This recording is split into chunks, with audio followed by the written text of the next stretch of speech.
స్తోత్రమేసయ్య. ప్రియమైన దేవుని బిడ్డలారా, క్రీస్తు నామములో మీ అందరికీ సమాధానము కలుగును గాక. ఆమేన్. ప్రతి దినము దేవుని వాగ్దానం అనే ఆత్మీయ చక్కటి కార్యక్రమంలో మిమ్మల్ని ప్రేమపూర్వకంగా ఆహ్వానిస్తున్నాం. దేవుని బిడ్డలారా, ఎలా ఉన్నారు? బాగున్నారా? ఉదయాన్నే లేచారా? ప్రార్థన చేసుకున్నారా? కాసేపైన దేవుని వాక్యాన్ని మీరు చదువుకున్నారా? ప్రభు మిమ్మల్ని బలపరిచారా? బలపరిచే దేవుడు నమ్మకమైన దేవుడు, విడువని దేవుడు కనుక ప్రతి ఒక్కరూ ఆయన సన్నిధిని మరి గడపండి. ఆయన సన్నిధిని గడిపితే మరి మీకు ఆనందం, క్షేమము, సమాధానం దొరుకుతుందని మీకు తెలియచేస్తూ ప్రతి దినము దేవుని వాగ్దానం అనే ఈ ఆత్మీయ చక్కటి కార్యక్రమంలో వాగ్దానం చదువుతున్నాను. కీర్తనల గ్రంథము 23వ అధ్యాయము 6వ వచనం. నేను బ్రతుకు దినములన్నీ కృపాక్షేమములే నా వెంట వచ్చును, చిరకాలము యెహోవా మందిరములో నేను నివాసము చేసేదను. చక్కటి వాగ్దానం ద్వారా ప్రభు మనతో మాట్లాడుతున్నాడు. ఏమనంటే, నేను బ్రతుకు దినములన్నీ కృపాక్షేమాలు నా వెంట వస్తాయని మరి దావీద్ మహారాజు చాలా ధైర్యంగా మరి చాలా స్థిరంగా మరి చెప్తున్నాడు. ఎందుకంటే మరి తనకు నమ్మకం ఉంది. ఏమనంటే, ఆయన నా కాపరి, నాకు కాపుదలు ఇస్తాడు, నేను ఎటు వెళ్ళినా మరి కృపాక్షేమాలు నా వెంట పంపిస్తాడు అని మరి దేవుని ఎడల విశ్వాసము, నమ్మకము, మరి భక్తి ఉంది గనక మరి దావీదు మహారాజు ఈ విధంగా చెప్పగలుగుతున్నాడు.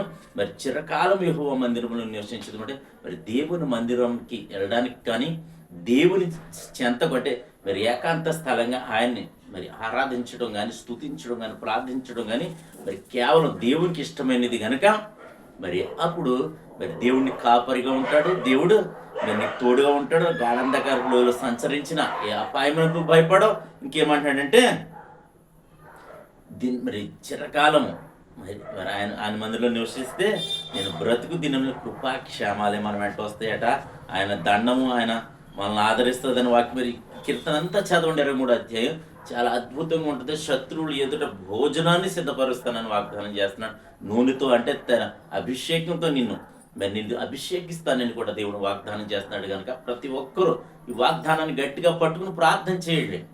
నేను బ్రతుకు దినంలోని కృపాక్షేమాలైన వెంట వస్తాయంటున్నా ప్రభువా.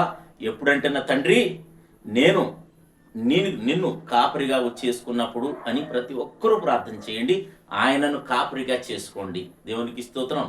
మరి మారు మనసు పొంది బాప్తీసాలు పొంది మరి ఆయనకు ఇష్టలుగా జీవించండి అని మీకు తెలియచేస్తూ దేవుడి మాటలు దీవించిన గాక. ఆమెను ప్రార్థన చేసుకుందాం. స్తోత్రం యేసయ్య. ప్రతి దినము దేవుని వాగ్దానం అని ఆత్మీయ చక్కటి కార్యక్రమంలో తండ్రి మీరు ఇస్తున్న వాగ్దానానికి స్తోత్రాలు. నేను బ్రతుకు దినములన్నీ కృపాక్షేమాలే నా వెంట వచ్చునని సెలవిస్తున్నావు తండ్రి. ఎంతమంది ప్రజలు యూట్యూబ్ ద్వారా కావచ్చు, షేర్ చాట్ ద్వారా కావచ్చు, ఫేస్బుక్ ద్వారా కావచ్చు, ఈ రోడ్డు మార్గం వెళ్తూ చదువుతూ వారందరి జీవితాల్లో నా తండ్రి ఈ వాగ్దానాన్ని మీరు నెరవేర్చండి. ప్రతి ఒక్కరూ నిన్ను కాపరిగా చేసుకోవడానికి నాయన సహాయం చేయండి. వారికి కృప చూపించమని ప్రార్థిస్తున్నాను. వారిని కనికరించమని ప్రార్థిస్తున్నాను. అలాగే ప్రభా, ఈ దినం ఎవరు ఏ పరిస్థితుల్లో ఉన్నారో, అనారోగ్యాలతో ఉన్నారో, బలహీనతలతో ఉన్నారో వారందరినీ బలపరచండి తండ్రి. నీకు వందనాలు. ఈ దినం ప్రభా, అలాగే ప్రభా చదువుకొంచున్న బిడ్డలకు తోడేయండి. అలాగే తండ్రి ఉద్యోగాలు దయచండి. మా గ్రామాన్ని, మా రాష్ట్రాన్ని, మా దేశాన్ని కాచి కాపాడండి. అలాగే నా రాష్ట్ర నాయకులను, మంత్రులు, అధికారులు, ప్రధానులు అందరినీ కూడా మీరు కనికరించండి. పారిశుద్ధ్య కార్మికులు మొదలుకొని ఉన్నతమైన అధికారుల వరకు నాయన వారికి ఇచ్చిన స్థితిలో మీరు దీవించండి, ఆశీర్వదించండి పరిధిలో తండ్రి.